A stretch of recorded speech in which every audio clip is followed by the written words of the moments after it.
eso. ¡Tres! ¡Apurima!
Recibe una condecoración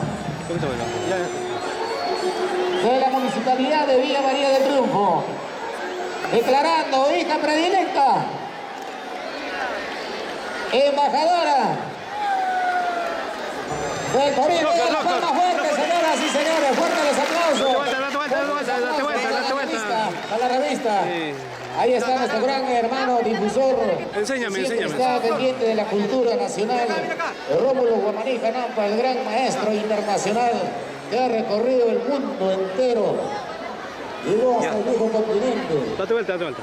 Llevando lo que es nuestro. Hoy el Torino en su máximo esplendor, recibiendo la condecoración correspondiente, nuestra gran figura e intérprete, la avenida de Pilcahuamán, tomándose fotos para el tendido sol, para el tendido sombra. Venga la palma fuerte, muchas gracias a la Municipalidad de Villa María del Triunfo.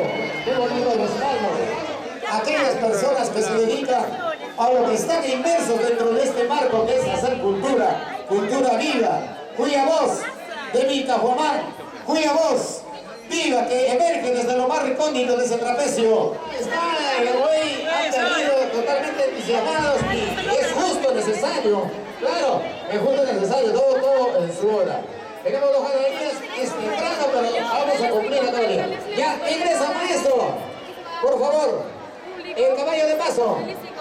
Ingresa el caballo de paso. Reconociendo la banderola, la presencia de Asociación Centro Unión Rosario de Atihuara. ¿Dónde está la familia de Atihuara? Levanta la mano. La familia de Atihuara. Atihuara está en la provincia de Sucre, departamento de Ayacucho. Qué bonito. A nombre de la municipalidad, del área de cultura y nuestro gerente de Pilcahuamán, ahí está la familia de Pilcahuamán. Gracias a los hijos de Morcoya, Sucre y Ayacucho, la familia de Morcoya, la manos arriba. El alcalde, señor Carlos Palomino Aya. Villa María presente con la cultura. Gracias. Ahí está la familia